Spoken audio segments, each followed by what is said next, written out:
All right, well, as far as I can tell, we're broadcasting, so I'm not sure if I need to bring up plus here, but anyway. Thanks, everybody, for joining us. We're going to have a fairly informal discussion here today.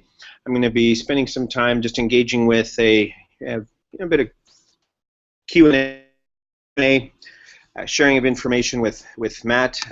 Matt was the lead, or is the lead design on the MOOC that you're currently taking, the Data Analytics and Learning MOOC.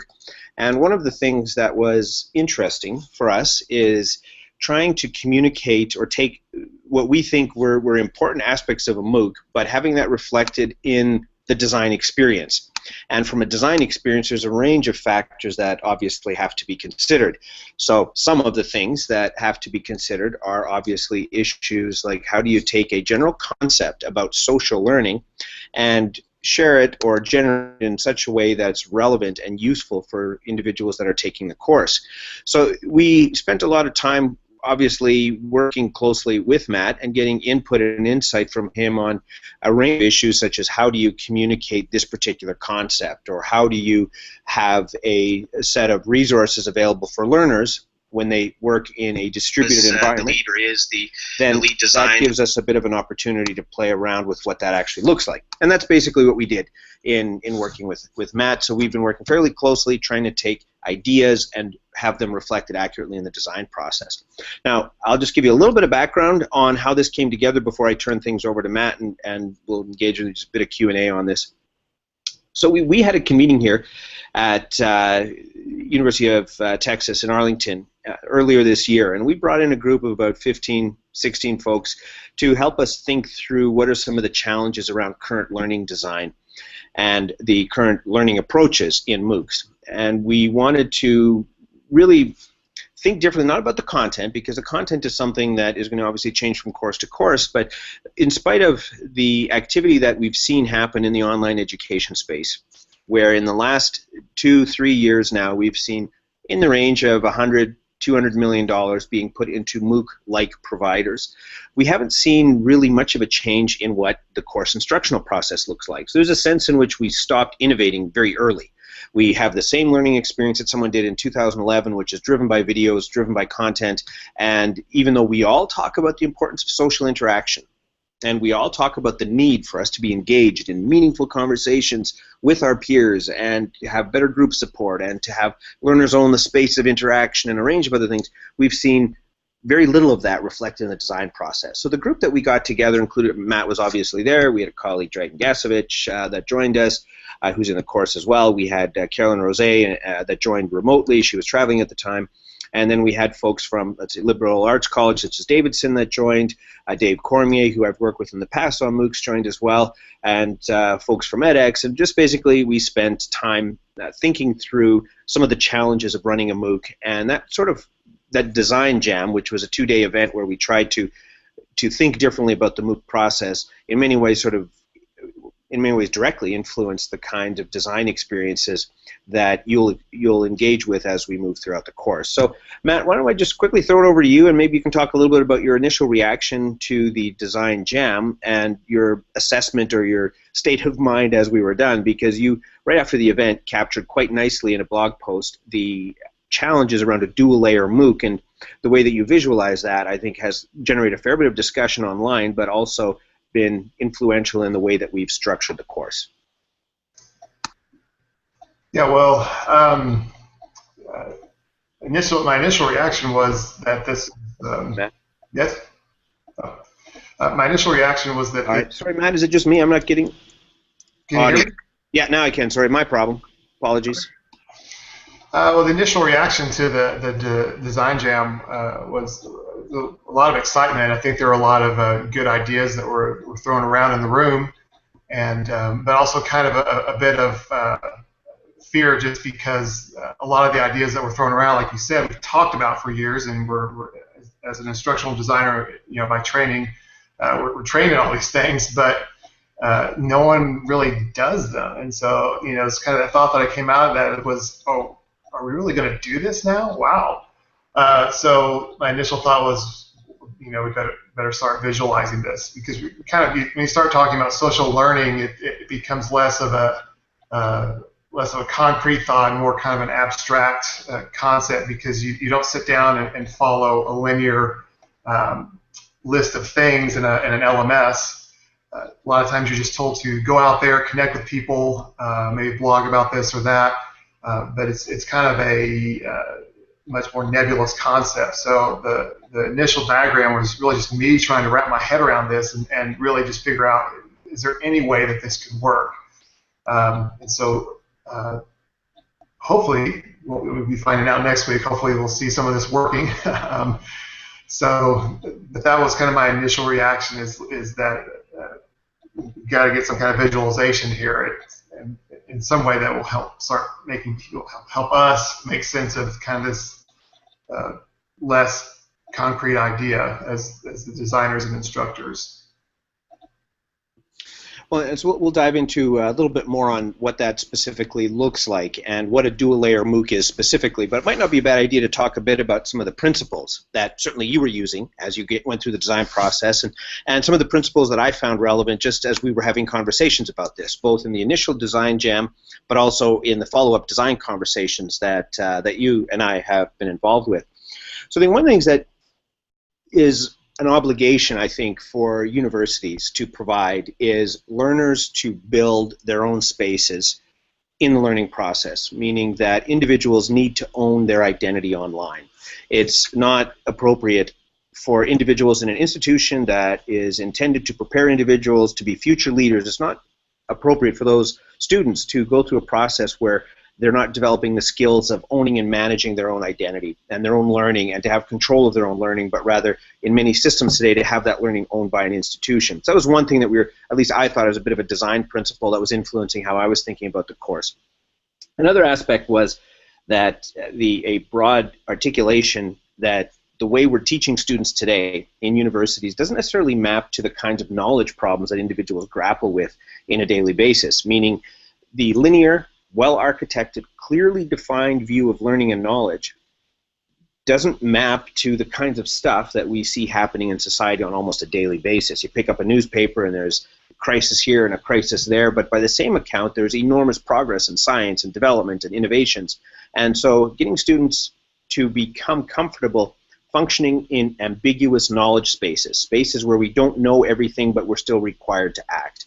Also getting individuals to start engaging in non-linear pathways where suddenly the network that you're a part of starts to become as critical to your overall learning capacity and capabilities as the specific knowledge elements that you learn. And these are difficult things because entire university is an integrated structure that reflects a set of existing values, and when you start to tease out even one part of that, it makes a lot of people quite uncomfortable. So we had to be respectful to the existing university structure while we wanted to say maybe we have a different view of expertise. Maybe George the instructor or Matt the instructor is not the right way to go exclusively. Maybe you need an instructor as a node in an overall network, but you also need to have far greater involvement on the part of your peers, but also experts outside of the course. And you really start to see these sort of temporary spaces that we've generated between high school and university and employment, that maybe those spaces aren't relevant the way they used to be, and we need to start emphasizing more distributed and network models of learning. So those were a few of the design, or a few of the big principles that were in my head as I was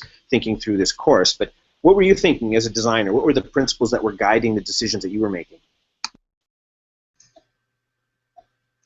Well, there was a lot of the same issues that we've seen this for decades. You know, no matter how structured you try to make the course, the learners often step outside those lines and start trying to make their own sense of things, whether they form study groups, whether they cheat, whether they do a whole range of social options that we have online. They start forming unofficial Facebook groups. They start forming different communities that sometimes the instructors have no idea this is going on. And so that was a lot of the thing that's going through my mind also, is that with the world becoming more connected and more distributed, we really need to look at the way that we're doing the educational, especially from the instructional design side. We can look at that differently, because I said, as an instructional designer, you talk about student-centered learning, you talk about multiple pathways, you talk about all these different things, and then you get in the field and it's kind of like, just put this content online, put this test online, and just have that repeat 15 times, and that's your class. Well, let's throw some discussion boards in there, and now we're social. You know, there's always this huge disconnect between the theory of what we say works well, or even what the research supports, and then what we actually end up doing. And so, having been an instructional designer for 8 years or so, I've been doing that over and over and over again, kind of like I said, the linear process, and then seeing all the problems. I would try to get out and actually talk to people who took our courses, and I would hear a lot of the same things. Students were starting to say that they didn't even have to look at the syllabus because every class was just the same. All they had to do is get the dates, and they knew, read this chapter, take this test, maybe answer a discussion question, and respond to 3 others, and repeat. Oh, and there might be a group project thrown in there or something, but the group projects would be so defined that it was still like you were kind of following a script, and it was your choice, it's student-centered, but you're still following the script of what you're supposed to do for group work. And so that was a lot of the thought process that I was going into this with, was how can we break out of that linear, the way we've been doing it, because it's comfortable, and I get where people like that, and there is some value in that, with especially when students are new to things, they do need some guidelines. But eventually they grow tired of that, and they want to bring their expertise to the table. They want to bring their abilities to the table. They want to bring their questions. They want to bring their experiments. They also want to fail sometimes. I think this need we have to grade everything and make sure that everything is above a certain score kind of takes away the ability that students, or the need students have to experiment and possibly fail and learn from that failure. So that was a lot of what was going on in my mind during the design process. Yeah, and one of the things that particularly struck me, just as you're mentioning that, but even as we were thinking, is that often when we talk learner design, what we really mean is that we're going to give the learners a little bit of a choice over how they do something. So instead of saying, well, this is the assignment, but you can either do an essay or you can do, I don't know, an interpretive dance. But we're still bounding the opportunities. We're still saying this is what you will do. And a few of the things that we've tried to do are about letting students not just play within the boundaries that we've set, but actually create their own boundaries. And we'll talk about that in a little bit. But before we start talking specifically about the tools and the different spaces, maybe let's dive into a little more detail on the dual MOOC model. And so this gets to something you just touched on. And that is that there are times where students do seem to prefer structured or linear instruction. For me personally, if I take a new course on a topic, let's say I've never engaged in, I don't know, biology. Let's say I've never taken a course in biology before, and before I can start to be an active contributor to that conversation, there are some basic things that I might need to know. And so the question becomes, are there times, and I would say yes, there are, but are there times where having coherent structure of knowledge is helpful for learners in getting started in a space, but that as they develop some comfort, they need to be able to move into more emergent adaptive spaces rather than stay in these very linear structured spaces? And so we're seeing with the dual MOOC, a bit of our view was you've got on the top, let's say, the structured instructional ribbon that we're all used to in a course. The lecture, the work, the MOOC is similar, the activities, the assignments, so you go end to end, and when you're done, you get your whatever. We're saying underneath that is that entire social layer, the things that students do that we don't necessarily acknowledge. So they're going to be in a range of different spaces. They're going to be on Twitter. They're going to be, I don't know, maybe some people are even going to be in Second Life. But they're going to be all over the map doing their own thing. So students will oscillate, for lack of a better word, between structured and emergent, and this is really sort of a looping process, and they need to have both. So even as an instructor, if we say you are going to be emergent self-actualized learners, in some ways that has the same issues because we're commanding students to do what we think they need to do as forcing students into a linear timeline. So part of our interest has been taking students and letting them know that if they want structure, here's a structured pathway. If you want more of an emergent approach, here's more of an emergent or an adaptive distributed approach.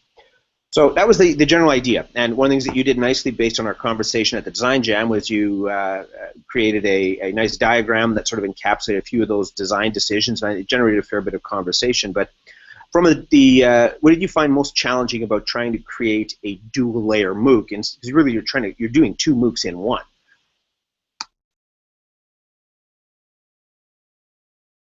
Oops, wrong button. Okay. Most challenging part about that. I think we're basically looking at, we talk about the distinction between XMOOC and CMOOC. So the XMOOC side, we have a lot of experience with that. And I had a lot of experience with that of designing, the one ribbon.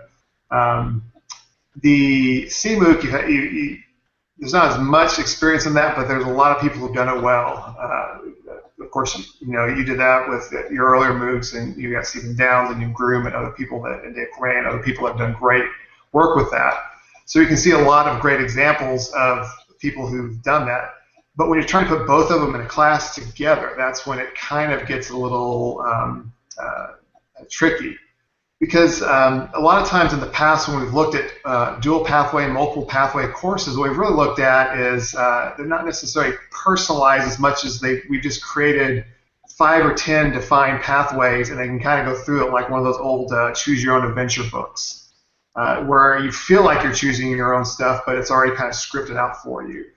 And there's some value in that, but out of the Design Jam, it became very obvious that everyone that was involved really was looking to have something that was a little bit different, that was truly student-centered in a sense that people could truly choose. And so what I really wanted to do is design something that didn't look like two silos going along, and you could only choose one or the other.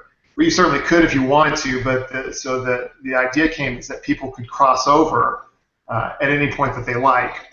And not just once, but as many times as they want to. And so you could theoretically jump into the course and say, okay, I'm new to this analytics thing. So I'm going to go to this videos and watch this ribbon of instructional stuff to kind of get my feet wet. But then also you think, well, I get this and I've done the activity, but I'd like to dig into this more. And so what can we do to give learners the ability to dig into the topics more that they want? Or maybe it's like I went through the activity and I still don't get it. How can I talk to others who can help me get it? And so, because you've heard the instructor, and obviously if they listen to your video and they don't get it, then just asking you that they may still not get it. So they may need to go to someone else and get a different opinion. So how do we design this course to where people can repeat, people can advance, and people can basically get what they need? We talk about doing that a lot in education, but generally we have this idea where every course that we have, you sign up for it, and you go through it. It's assumed that you know nothing, even if you may know a lot, but it's assumed you know nothing, and then we go from there. And so we knew we'd be getting people that knew nothing and knew a lot and knew everything in the middle. So we couldn't come up with 50,000 different paths for people, so we basically, the reason I stuck with the dual layer is that if we give people a dual layer but the ability to switch back and forth, we now have the ability to create 50,000 different paths, but we don't have to create it. It's the learner who's creating that. And so that was the challenging part. I think that still will be the challenging part going forward, just because we've said it. We'll have to see how it happens and see what lessons we learn and get to a point of kind of figuring out if we made any mistakes and can we change, or can we make this clearer, can we make this better for the learner. So it's something that it's still an ongoing process. We don't necessarily have I know we don't want to say we figured it out. We're just kind of, this is an idea, and let's get going forward and see what happens. See, and now, so this is one thing that I should mention for folks attending. This is an experiment. We've done a lot of things that are different, and we expect some of them will fail. We hope several of them will be successful. We also hope that it'll improve the learning experience for a good portion of you. So there's a number of things that we've done, but it is overall, we recognize it is an experiment, but you have to start somewhere. You have to begin thinking differently about learning spaces at some point. And so we've made some departure points around social competencies, departure points around group help. We've also made some navigation tool, and by we I mean Matt, around the visual syllabus. And so there's a range of things that we've articulated in the course that we think will present a different experience. But anytime there's change, there's stress and frustration. And so some individuals will find, oh, I like this. Others will say, I absolutely do not like this. And that's something that I think we're aware of. So we've spent a good deal of work on saying this is a first round of trying to think differently in a dual layer approach. Once we're done with his experience and we've learned a series of lessons, then we'll be able to apply and do things like tweaking and improving the learning experience and making it overall better. But this is part of the attitude that we have around design of the course, is that we're also hoping to work with students, individuals, you in the course, by hearing your feedback and learning from you, rather than saying, well, you learn about our content and that's the nature of the relationship. We'll provide you with some readings and some tutorials and you do that, and then great, you are now a learner.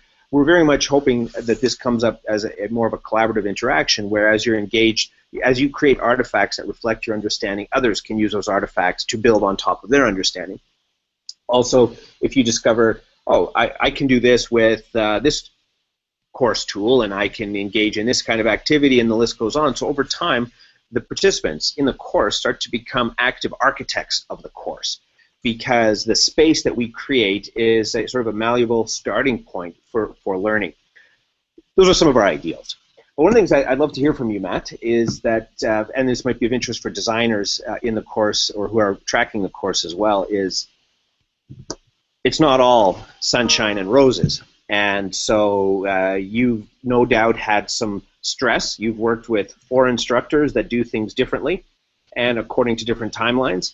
Do you mind talking a little bit about what was difficult, what didn't work very well, or what needs to be thought about going forward that was not as ideal as it could have been?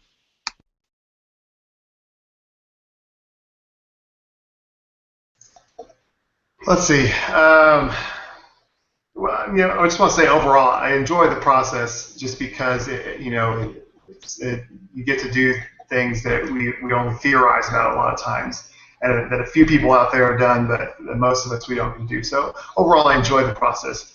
The stress kind of came about as far as trying to coordinate the 4 separate voices that were being put in there, and there were 4 different ideas and also 4 different schedules. We probably should have started setting deadlines a lot earlier, just because people miss deadlines. I miss deadlines. We all miss them. I mean, that happens. But setting deadlines a lot earlier, and that way we wouldn't be up to the last minute trying to rush videos off to transcribers at the last minute and things like that. Also, towards the end, we did start getting kind of a good structure for how to communicate the content to me, but because I was the one actually putting it in edX. But I think that could have helped if if I had come up with something a little bit earlier. And then also just probably could communicate some better expectations for communication, how to communicate with me, just in coordinating these projects and classes. And I've been doing this instructional design for several years, and what I found is that when a lot of people say that they need something from me, about half the time it's not necessarily me. I just get to be the face of the person that they bring their problems to. And so just kind of bringing a way to just tell people, this is the way you need to communicate to me, this is what you need to tell me, because I may not be the person who can fix whatever's broken, so I'll need to look at what it is and maybe hand it off to someone else. And so, but I think that if you're going to get into a collaborative design situation, you just have to be ready that you have 4, like you said, 4 unique, distinct visions on things, and the way way courses should be taught, way that content should be communicated, and that just takes a lot more time than you might be used to if you were used to work with 1 or 2 professors at once. Usually 1 or 2 professors from the same department who probably were hired because they had the same, ideas that go along. We had 4 professors from 4 different universities and 4 different mindsets, and so it just increased the time. I wasn't expecting to spend 200% of my time over the last 2 weeks on this project. So So that's just something to be aware of, and just be, if you're working on a project like this, you also would want to communicate that with the people around you that you're working with, the people higher up, because it may push off other projects that might not be as important. So you say, well, I can't be at that meeting. Sorry, I've got to go into my cave and work for 8 hours straight to get all the stuff online. And that just happens. So those are some of the issues that I ran into. No, and I think those are really important concepts to think about, is that when you're trying to do something different, or when you're innovating, if you will, there's a process where you're impacting a system. You're impacting a system that is used to doing things a certain way. And there's a number of things that we were just chatting about this afternoon at a meeting, where a lot of the things that make digital learning successful, and it's not MOOCs. I mean, really, quite honestly, MOOCs, I think, as a term, are having a reduced shelf life, and it won't be long until they're gone. But what MOOCs represent as the digitization of learning is substantive and will stay. And not just the digitization of learning, but the digitization of our institutions. Everything from research to administration to the learning experience. It's being influenced by digital networks and digital technologies. But one of the things that was fairly pronounced in the conversation is that in order to be successful at this, a lot of the things that are important are the routine, boring things. Your project management software, your release time, your collaboration tools that you use. We did a lot by email, for example, and email is not really a great way to organize a project and to get ideas done. And when we were even sharing our files as videos were done, you drop them up on Google Docs and you access them that way. It's not a central space. There's a range of things that you learn going through this that a bit of organization and having an experience to go through with it are worth looking at. We've got about 4 minutes left, 5 minutes or so before we wrap up. So one of the things, Matt, that probably is worth briefly spending a little bit of time thinking about is the tools and the way that the tool use are structured in the course currently. So we've put heavy emphasis on students owning their own spaces, but it's not critical that they do, meaning that if you want to participate in edX and you want to spend your time in edX forums, absolutely, spend time in edX forums. In a perfect world, we'd love to see people blog. We'd love to see people create artifacts that capture their understanding. That could be a blog post, a video, a tutorial, could be a concept map of how pieces are connected and linked. We also have software, and you'll get notifications as well as tutorial support on this on Sunday. ProSolo, which is a social competency place that's essentially a credentialing pipeline to help you share and make sense of the learning that you've engaged in. One of the things that you did, though, and that we had an early conversation on, and you pulled together, I think is really a helpful part of the course, is this idea of a visual syllabus. You mind sharing a little bit about what you did with it and what role you think it'll play for students who maybe might not be accustomed to these distributed, destructured courses? Yeah. Well, one of the things that I try to do with that is to, kind of visualize the concept of onboarding the students. So that's why it kind of starts off with this simple page that just has 1, 2, 3, 4, 5, 6. Well, what do I do? Well, start with number 1. And then as you start drilling into it, you start getting successive levels of, I won't say, it doesn't really get too complex, but you just get a little bit more complexity as you go in. The first one gives you the overview and kind of gives you this idea that there are 2 different mindsets in here, the red pill and the blue pill idea. That it's learning as you've always done it before, or learning that you haven't experienced. It's kind of a brave new world. And then kind of mapping out, I guess, a day in the life of a learner, which is the tool map. And it kind of shows the 2 different things. These are 2 different layers that we go through. And again, if you go in there, if you click on each different section, it'll pop up and you'll get a little description of what it is. And so it's just kind of another, I was kind of thinking along the lines of scaffolding, as far as, okay, person who knows nothing about what we're doing, just kind of scaffolding them in. And you can go deeper and look into the social learning guys. So how are we going to do the social learning stuff? And then here's a map of the learning analytics tools that we'll use. And then here are the competencies. And then here's you just kind of dig into the layers and get deeper and deeper. So the idea I really try to do behind that is, my thought was if I could just throw the idea of a syllabus out the window and really just redo it from the ground up, how would I do that? And so the idea was to scaffold someone into the idea of how we design this course and how can they connect from the stuff they already know and connect with the stuff that they don't know. All right, perfect. Well, I think that brings us to sort of the top of the hour. We just wanted a brief conversation here around design choices made during the MOOC to give you a bit of a sense of what went on behind the scenes. And as you're probably aware of, if you followed the conversation, the bulk of our activity has been around course design and interaction architecture.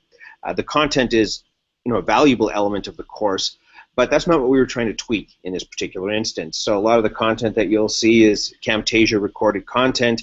You'll certainly have MOOCs that have professional TV production studios in terms of content and far more use of graphic design. Those are important elements as well, but that wasn't what we were trying to tweak in this course. Maybe down the road, I think the next thing I'd like to experiment with in subsequent MOOCs will certainly be assessment and the credentialing process. And then down the road to revisit this idea of what is the role of content that's well designed or immersive or adaptive content in a MOOC. But for now, again, thanks, Matt. I think it's taking the ideas that were shared and contributing and helping create those ideas and then moving them into action in a design format is a significant activity. So I think what you've done in a course is outstanding, and certainly the visual syllabus is a great jumping off point for people to get a sense of what you've done and pulled together.